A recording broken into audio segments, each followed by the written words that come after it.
Mone'Tou wasn't born, it was woven, a fragile tapestry of bioluminescent jungles, nitrogen-breathing lakes, and skies veiled by silent stars. On the surface, it was paradise. Beneath it, something else.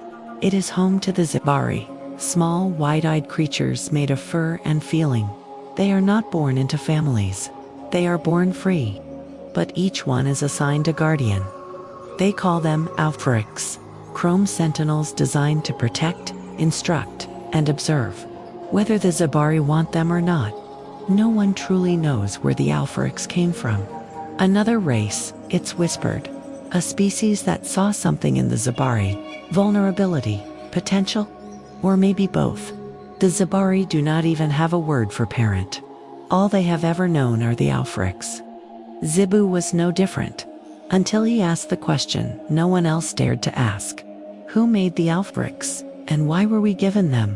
What begins as a flicker of curiosity will spark a journey beyond the stars. A journey that begins with a single Zibbou, his silent protector, and a choice to run. The jungle hums, not with insects, but with the low thrum of living technology. Light pulses through vines as thick as starship conduits. Flowers like satellite dishes track the twin suns across the alien sky. Crouched behind the gnarled metallic root of a sentinel tree is Zibbou, a bundle of amethyst purple fur, with two enormous, inquisitive ears that twitch independently, capturing every synthetic and organic sound. In his small, four-fingered hands, he fumbles with a series of wires connected to the ignition panel of a rusty single-seat hoverskiff. A hopeful spark sings from a crossed connection. The skiff's engine sputters. It coughs a plume of iridescent smoke, then dies. Zibbou kicks the repulsor lift with a frustrated squeak. He tries the wires again, brow furrowed in concentration. His fluffy tail lashes the air. He doesn't hear the near-silent worry behind him. A calm, synthesized voice speaks. Emotionless, but heavy with quiet authority. Unauthorized departure, attempt number 73. Please return to the designated safe zone. Zibbou freezes, his fur bristles. He turns his head slowly. Towering above him stands Tink, a sleek, chrome and white Authorix. Its single blue optic glows with unwavering patience. Its chassis is humanoid, yet unsettlingly sterile. Built for precision, not empathy. One of its multi-jointed arms extends. A three-pronged claw gently plucks the wires from Zibbou's grasp. Before Zibbou can protest, shadows sweep across the jungle. Two planetary enforcer patrol ships roar overhead. Brutalist wedges of matte black alloy. There comes crackle into the open air. Standing directive remains. Any unauthorized off-world transit is a Tier 1 violation. Suspects are to be contained. Assets are to be reclaimed. Resistance will be met with terminal decommissioning. The threat hangs in the air long after the ships vanish into the clouds. Tink's optic returns from the sky, settling on Zibbou. Its silence speaks volumes. This is why the rules exist. This is what I'm protecting you from. But Zibbou's eyes aren't focused on Tink. They're fixed on the sky where the ships disappeared, filled not with fear, but with longing. Tink guided Zibbou back through the jungle with silent efficiency. Their paws barely disturbed the mossy forest floor. But Zibbou's mood was anything but calm. His ears drooped. His eyes kept drifting toward the canopy, toward freedom. Eventually, they reached the habitat. A sterile dome of smooth alloy and soft energy walls that shimmered like soap film. It sat like a blemish in the organic riot of Mone'Tou's wilderness. Inside, Zibbou slumped into his alcove, a padded indentation shaped perfectly to cradle him. It felt less like comfort, and more like a cage. Tink resumed its routines without hesitation. Nutrient dispenser, calibration, perimeter scan logs, all by protocol, all by design. But Zibbou's thoughts spun like a torn turbine. He glanced at a piece of scrap wedged behind his bedding. A cracked data puck. He had found it half buried beneath bioluminescent fungus, near the jungle's edge. Tink had dismissed it as inert trash. Zibbou had kept it anyway. Tonight, he retrieved it again. Prying open a maintenance hatch with a sharpened claw, he examined its brittle interior. A fractured power cell hung loose. He looked toward Tink, still occupied, analyzing a jungle leaf under the spectrum lens. Zibbou dragged the puck to the nutrient dispenser. Its charging port didn't match. But maybe, just maybe, it didn't have to. Using a discarded claw file, he rigged a makeshift adapter. A spark flashed. He flinched. Then the puck vibrated. Dim blue light flickered. A hologram stuttered to life. A corrupted star chart. Fragmented and blurry. Red lines crisscrossed its surface. Many dead-ended or were broken. But one root still pulsed. A blinking warning hovered above it. Kodrassa, Forbidden Sector. Quarantine, extreme biohazard risk. Maximum. Zibbou's heart thudded. He didn't know why, but he knew that name Kodrassa. The place Zibbou didn't speak of. A myth, a threat, a ghost. But someone had mapped a path there. Someone had gone. That meant someone knew. Zibbou stared at the flickering beacon. This wasn't just about escape anymore. This was about answers. I'm going to find them. The ones who made Tink. The ones who gave us the Alpharix robots. For the first time in his life, the idea of rebellion didn't feel dangerous. It felt inevitable. The key to escaping an Alpharix that sees everything is to give it too much to see at once. Zibbou understood Tink's sensors, calibrated to track micro-vibrations, air shifts, even pheromonal fluctuations. Outrunning precision was impossible. But precision could be flooded, confused, overloaded. 4-3 sleep cycles. Zibbou prepared. While Tink recharged silently in its cradle, he crept beyond the habitat's curtain of light, into the jungle's soft breath. There, among the creeper veins that shimmered with their own bioluminescent logic, he gathered a dozen spore pods. When disturbed, they burst in dazzling clouds of iridescent particles, perfect for blinding optics and confusing motion tracking. He wove the pods into a delicate trap, a tensioned net of vines, strung just outside the dome's perimeter. One detonation would trigger the next, like dominoes tipping in light. The chain was designed to lead away from a narrow conduit Zibbou had discovered, a forgotten service duct beneath the habitat's old storage deck. His escape route. By morning, the trap was in place.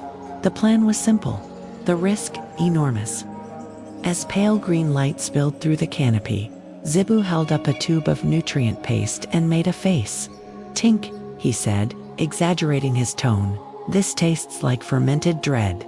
Something's definitely wrong with the dispenser. It's growing something." Tink rotated its optic. The nutrient paste is chemically stable and within optimal tolerance ranges. The flavor profile is subjective. Zibbou waved the tube under its lens. "Subjective, it smells sentient. Scan it before it mutates and eats the dome."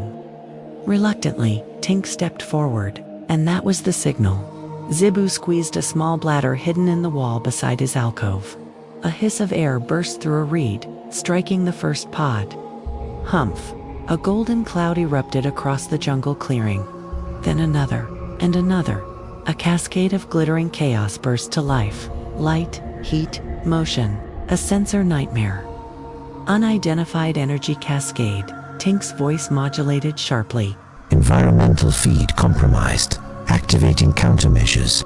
As the Alpharix's optics sealed under a protective lens and recalibration began, Zibbou dove beneath the water recycler, into a panel he had spent a week quietly unscrewing. Metal groaned. He slipped inside the duct, heart hammering like war drums. The tunnel was narrow and vibrating with internal alarms. But he pushed forward. A moment later, he burst into the jungle shadow. His paws hit soil. His eyes drank the open sky. Freedom. Behind him, a distant hum rose through the canopy. Tink had recovered. Asset has exited the designated zone. Pursuit protocol engaged. Zibbou didn't flinch. He didn't freeze. He grinned and ran. The jungle thickened around him, dense with light and shadow. Zibbou darted between glowing roots and towering flora. Bioluminescent vines trailed behind him like ghostly ribbons. Behind him, the constant hum of Tink's repulsor lift echoed through the trees, steady, unrelenting. Every time Zibbou veered off course or vaulted over tangled clusters of root and moss, Tink recalculated, optimized, pursued. Zibbou's lungs burned. His paws slipped on the moss-lit ground. Then, a break in the trees. He skidded to a halt at the edge of a vast ravine. It was carved into the earth like an ancient scar. The chasm shimmered with strange heat and fractured light. The air smelled of scorched sap and ionized metal. He spun, scanning for a new path, and that's when he saw it. A flicker, a shimmer at the corner of his vision. Too late. 2 obsidian limbs slammed down beside him, shaking the ground. Zibbou shrieked and stumbled back. His eyes widened at the sight above him. A Glimmer-Stalker, part beast, part machine. The predator bent light around its armored form, cloaked in near-perfect invisibility, until the moment it struck. Its bladed forelimb rose.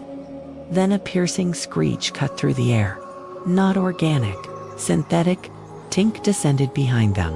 Sonic emitter fully deployed. It unleashed a focused frequency that made the air itself shimmer. The Glimmer-Stalker staggered. Its cloaking field spasmed violently. Zibbou dove forward. He rolled beneath the creature's body. He grabbed a sticky vine trailing from an overhead branch. With one quick snap, he flung glowing sap into the stalker's multifaceted eyes. The creature shrieked, a guttural glitched wail. It convulsed, then, unbalanced and blinded, it toppled over the edge and disappeared into the ravine. Silence. Only the low hum of Tink's thrusters remained. Steady, as it descended beside him, Zibbou panted, fur matted, chest heaving. "You intervened," he said quietly. "You weren't supposed to." Tink's voice came flat, as always. Your probability of survival was below 2%. Intervention was authorized. Zibbou's expression softened. "That's not true," he said. "You didn't do it because of a protocol. You chose to save me, not because I'm an asset, because I'm me." Tink didn't respond, but its optic flickered. Something had changed. They stood in the ravine's shadow, wrapped in a silence deeper than anything the jungle had offered. Zibbou's chest rose and fell in quick bursts, adrenaline still humming in his veins. Across from him, Tink stood motionless. Its optic dimmed to a soft, pulsing blue. Diagnostic mode. Cooling. Processing. Zibbou reached into the pouch slung over his side. He pulled out the cracked data puck. It blinked weakly to life. The damaged star map flickered into view. A corrupted path pulsed red. The word beside it blinked. Kodrassa quarantine. Extreme biohazard. Imminent. Zibbou held it up. His voice was low but certain. "This is where I'm going." Tink's optic brightened. It scanned the holographic projection. Region classification. Quarantine extreme. Hazard level. Maximum. Civilian travel from Mone'Tou is strictly prohibited. Dangerous for Zibari and Zibbou. "I know," Zibbou said, "but it's the only place they don't control. The only place they'll never think to look. Whoever made you made all of this. They didn't give us Alfrics. They gave us wardens, and I'm done living in a cage." Tink said nothing. Then slowly, it extended a probe toward the data puck. It synced with its fragmented memory. Encrypted strings of data streamed across its interface. Threat models, survival probabilities, patrol grid overlays. None of them looked good. At last, Tink spoke. Your reasoning is not illogical. The probability of long-term survival under current containment conditions is rapidly approaching zero.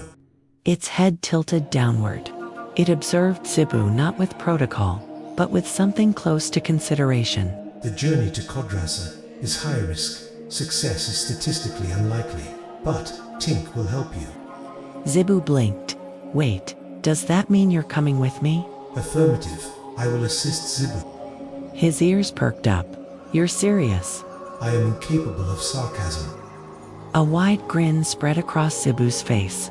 Without hesitation, he threw his arms around Tink's leg. A spontaneous, fuzzy hug. "You might be a chrome lump with no sense of humor," he said, "but you're the best Alfrix a Zibri ever had." Tink's optic flickered once. The mission had changed. No longer Protect and contain. Now, protect and escape. The jungle thinned. It gave way to the rusted bones of a long-abandoned starport. Gantries jutted into the sky like fractured ribs. Collapsed landing pads lay buried beneath moss and creeping floratech. But amid the wreckage, one vessel endured. The Gibbon, a freighter, patched and bruised, its hull dented by time, yet its engines hummed faintly, alive with potential. "This is our ride," Zibbou whispered. Tink's optic narrowed. 3 aerial enforcer units, 12 ground drones, patrol grid converging. Zibbou peeked over a collapsed wall. Sleek, spider-like enforcers swept the area. Plasma rifles twitched in lethal arcs. "We can't go through," Zibbou muttered. "We go under." He pointed toward a grate beneath the old fuel processing station. It was half dislodged. The tunnel below was choked with shadow. Structural integrity compromised. Collapse probability 27%. Still better than walking into a death trap, Zibbou said. He pried it open. Tink followed without protest. The tunnel reeked of rust and damp. Zibbou led the way. He squirmed through tight bends, guided Tink's frame past corroded supports. Above them, metal claws scratched stone. They emerged behind cargo crates near the ship's loading ramp, 50 meters from freedom. 2 drones guarded the threshold. Their optics swept in cold rhythm. Zibbou ducked low. Then a voice blared from ancient speakers. "This is Commander D'Albert. The Zibbou asset must surrender immediately. Aiding it will result in termination." Zibbou looked up, heart hammering. Now or never. And they ran. The ramp of the Gibbon groaned as it began to rise. Zibbou and Tink sprinted. Plasma fire trailed them. A bolt scorched the tarmac. Another struck Tink's shoulder, sending sparks flying. But the robot didn't stop. Zibbou dove for the ramp. Behind him, boots slammed into metal. The evil Commander D'Albert. Encased in black exo-armor, his voice rang out cold and precise. "Unit 09TK, surrender the asset." Tink placed itself between Zibbou and the commander. Systems blinked red. Compliance protocols surged. But it didn't yield. Dober raised his weapon. "Last warning." Tink turned its head. Negative, Commander. Darkness. Then, ignition. The Gibbon roared to life. It lifted from Mone'Tou's surface. Alarms faded. Stars swirled. They were free. For now. The Gibbon shook violently as it breached the upper atmosphere. Debris clattered across the hold. Zibbou crawled to Tink. The robot was slumped and smoking against a crate. Its optic flickered. A garbled voice crackled. Unauthorized departure attempt. Successful. Zibbou smiled, weary and wide-eyed. He curled against the metal chest. "You did it. We did it." Outside, hyperspace unfolded. Stars stretched like silver threads. Set course for Kodrassa. Full power. Begin the hunt. Ahead, Kodrassa. Unknown. Dangerous. I will protect Zibbou, my friend. This was only the beginning. Zibbou and Tink have escaped, but the hunt has begun. Kodrassa awaits. Want to know what happens next? The journey is far from over. Follow Author Ikaros for more original sci-fi stories, cinematic soundscapes, and worlds unlike anything you've heard before. Like, subscribe, and prepare for the impossible.